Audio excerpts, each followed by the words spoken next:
Yan dan Taeyong tiba di Berlin pada pukul 11 siang, masih menderita jet lag dan kantuk luar biasa setelah menerbangan selama 13 jam. Beruntung bagi mereka yang bisa tidur di kendaraan, entah itu mobil, kereta, atau pesawat. Nyatanya Yan tidak seberuntung kebanyakan orang, karena Yan akan terjaga sepanjang perjalanan.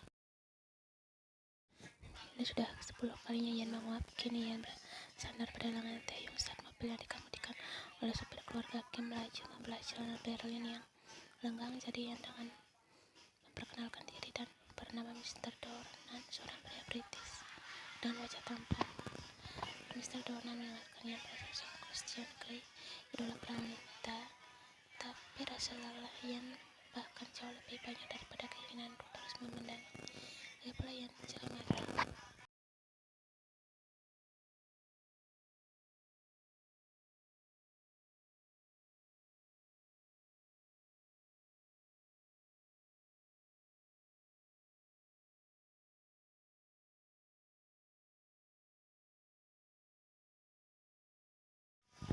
Apa tak bisa kita bertemu dengan ayah dan ibumu nanti malam?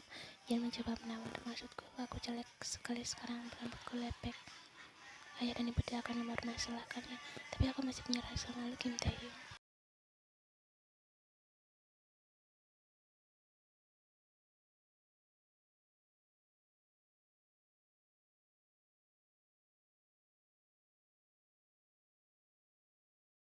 Aku mencintaimu, Kim Tae-hyung. Yan tak tahu sudah berteriak. Yan membiarkan pada Tae-hyung yang kini tergagah-gali. Mr. Dornan di depan hanya tersenyum. Aku paham jika mereka adalah sepasang muda-mudi mabuk cinta, ujar Mr. Dornan dengan suara seksi David Beckham. Kalau Yan belum bertemu dengan Tae-hyung, mungkin harga dirinya sudah Yan turunkan sampai taraf jongkok untuk merayunya.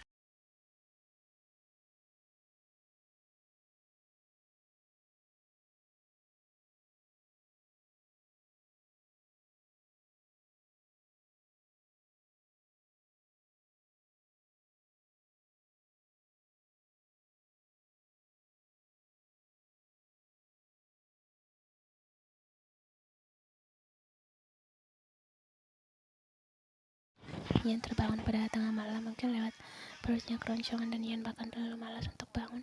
Yan ingat tadi siang, Yan tidak ingat apa-apa. Sepertinya ingatannya memang kerap sangat payah. Yang aku tahu, Yan tidur dengan Kim Tae-hyung yang memeluk Yan. Jika bukan karena lapar, Yan tidak akan dengan sukarela bangkit dari ranjang pelukan hangat Tae-hyung.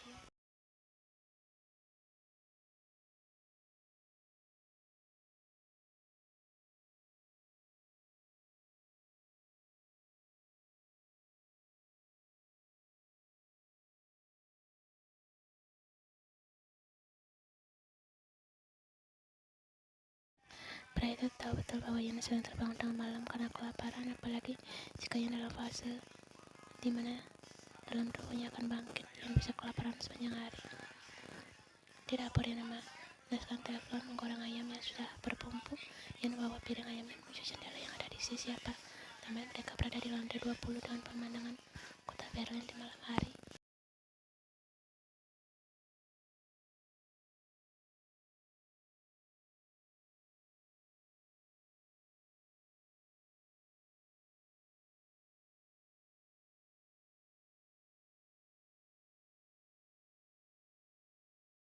Saat ayam goreng Yan tinggal 2 potong, pikirannya menerawang entah kemana ke banyak hari di masa lalu, juga bayangan hari di masa depan di mana ada banyak Kim Tae-hyung di dalamnya. Jika memikirkan mimpi yang bisa menghasilkan uang, saat ini pasti sudah jadi jajaran orang paling kaya di muka bumi.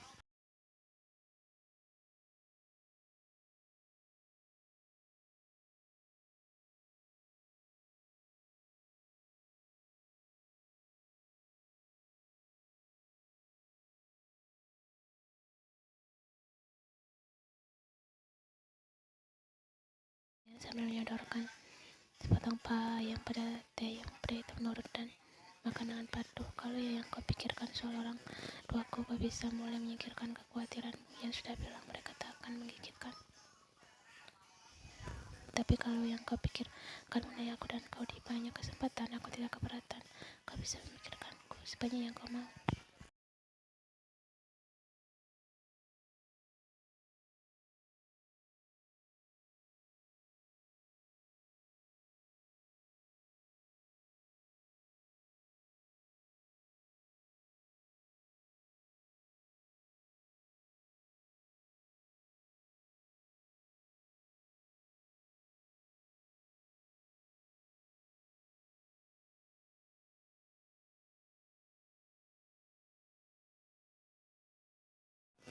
Kalian bekerja secara profesional, jadi aku bisa memastikan bahwa aku tidak akan melanggar batas. Aku percaya padamu, tapi tidak padanya. Tidak masalah. Kau juga tidak seharusnya percaya padaku. Apa yang ingin kau katakan? Winky bertanya, apa masih ada kesempatan baginya untuk kami kembali seperti dulu. Ian tak lantas melanjutkan mengamati wajah Taeyong menunjuk ke sana. Ada kerutan di dahinya.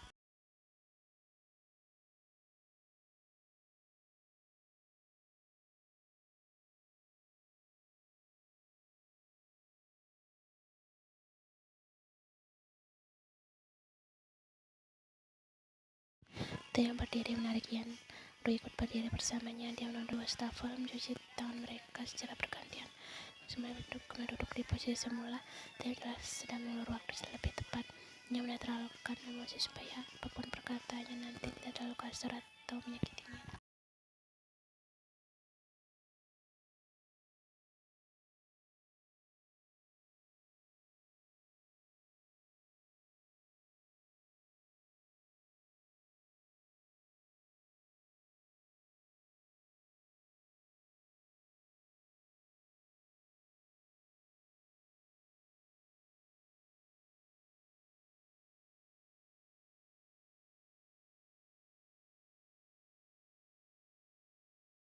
Dia pernah menjagamu sebelum bertemu denganku, menemani hari-hari terpurukmu saat ayahmu meninggal. Jadi aku rasa akan tidak egois jika aku pada satu titik harus melarangmu berhubungan dengannya. Kau tidak marah? Ucap Ian lagi. Ian mengucapkannya dengan nyaris terbata. Perasaan campur aduk antara kagum dan bingung.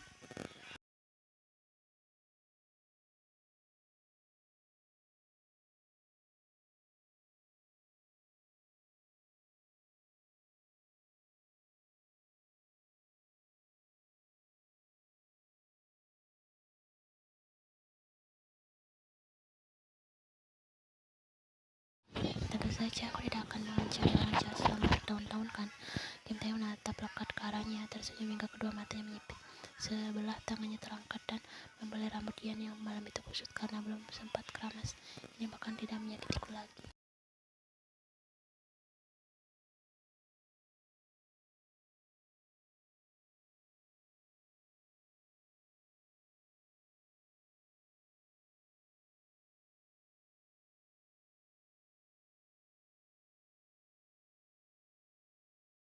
Perasaan itu hadir lagi, menyerbu tanpa jeda, terlalu sulit untuk menjelaskan. Rupanya tak kunjung berkurang, malah kian parah dan dari hari ke hari. Jika kau pernah jatuh cinta setengah mati pada seorang, kau akan paham rasanya seperti rasa cintamu kian bertambah terlepas. Kim Taeyong tidaklah sempurna itu, Dewi Always-Be. Wow, dia tampan luar biasa, baik hati dan kaya raya, tapi dia kerap jadi sosok menyebalkan.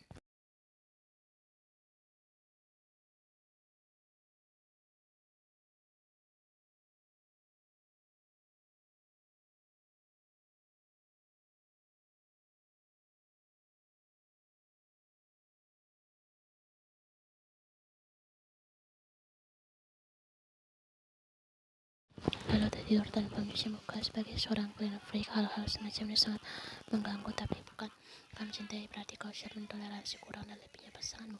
Lagi pula ini sudah berikhram menolak Chris Evans demi Kim Taeyong, jadi ya Ian tidak akan menukar yang satunya dengan pria sesi manapun. Boleh aku menciummu? Tanya Ian tak nyambung. Ian sudah kebiasaan kata-kata untuknya, jadi hanya satu kali bodoh itu yang terlintas. Kau pasti berpikir aku sangat baik hati Ian, ya. Taeyong mengerling jahil.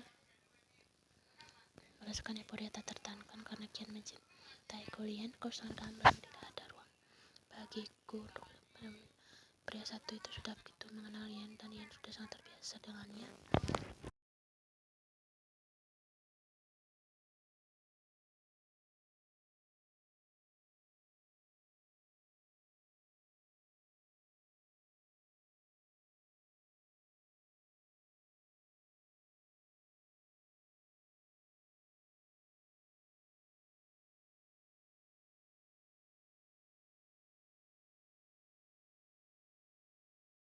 Tapi nampaknya orang tua Taeyong lebih memilih tinggal di apartemen dan apartemen mereka ada 3 lantai di atas tempatnya tinggal saat ini. Taeyong menggenggam tangan Ian saat mereka menekan bel di depan pintu. Yang jelas merasa gugup setengah mati hingga punggungnya dialiri keringat dingin.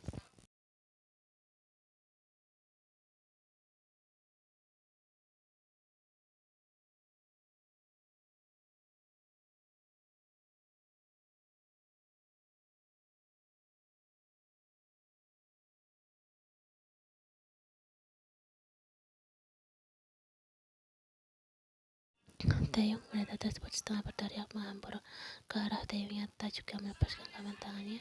Kenapa dia kurus sekali? Apa kau tidak makan dengan baik? Kan ibu sudah bilang kau sebaiknya tinggal bersama kami di Berlin. Taeyong sama sekali tak menjawab pertanyaan ibunya. Dia malah menyodorkan Yan, dia calon istriku, Yan darling, kini Mirskim. Yan mengulurkan tangan yang disambut oleh Mirskim dengan segera. Tatapannya menilai dari ujung kepala hingga ujung kakinya.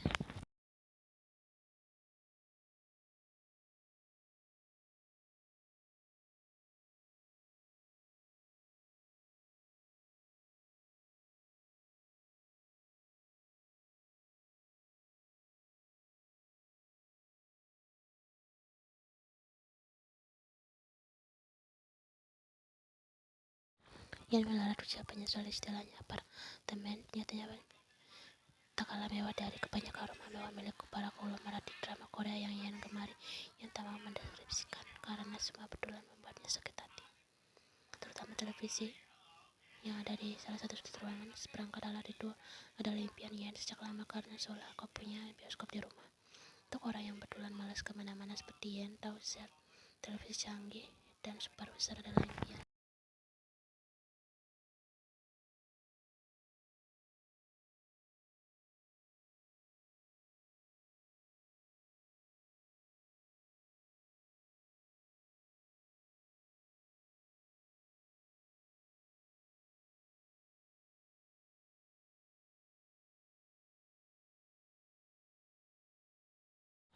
Di sisi kiri Yan melihat buffet tanpa jangan uci-uci mahal, lalu salib patung Bunda dan lilin doa di atasnya. Yan bisa menebak kalau ayah dan ibu Taeyong adalah orang yang religius, hal yang membuatnya makin tak percaya diri.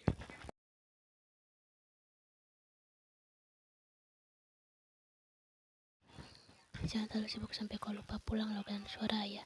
Taeyong membuyarkan benang kusut pikiran Yan. Yan tak menoleh dan mendapati wajah seorang pria berdarah campur yang masih sangat memukau di usianya sudah lebih dari setengah abad.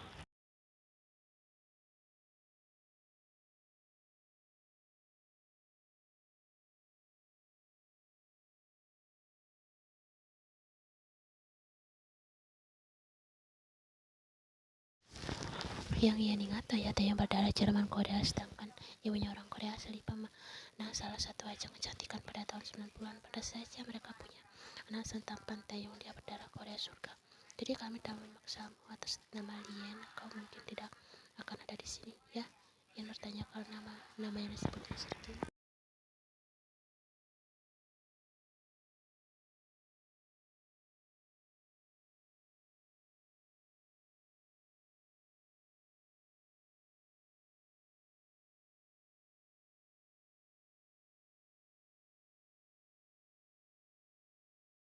Aku harap kau bisa bersabar dengan anak kami. Dia terkadang sedikit keras kepala.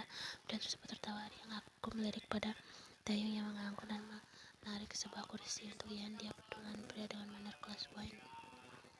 Di mana kau bekerja, Lian? Ibu Taeyong bertanya sambil menuangkan cucur ke kelasnya. Kau bekerja sebagai senior manager di perusahaan. Apa nama perusahaan?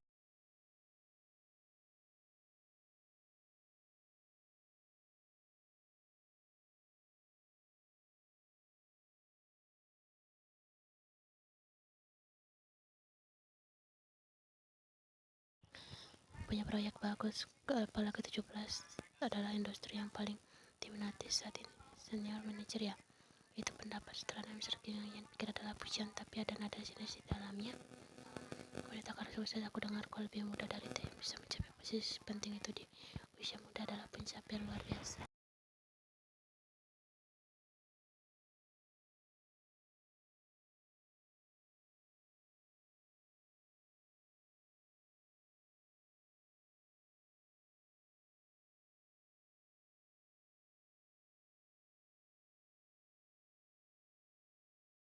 Dan dia tahu bahwa dari tadi Yan menganggap buku-buku carinya hingga memoteh. Ian gugup dan nyaris gemetar, walaupun perkataan yang ia ungkapkan dari tadi terdengar sangat memikat.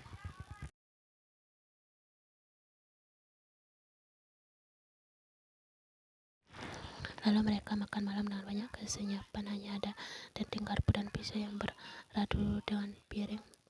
Juga detak jantungnya nyata juga tenang dari tadi. Meski menatap Ian tajam berkali-kali seumur hidup, Ian belum pernah setakut ini dalam menghadapi seseorang.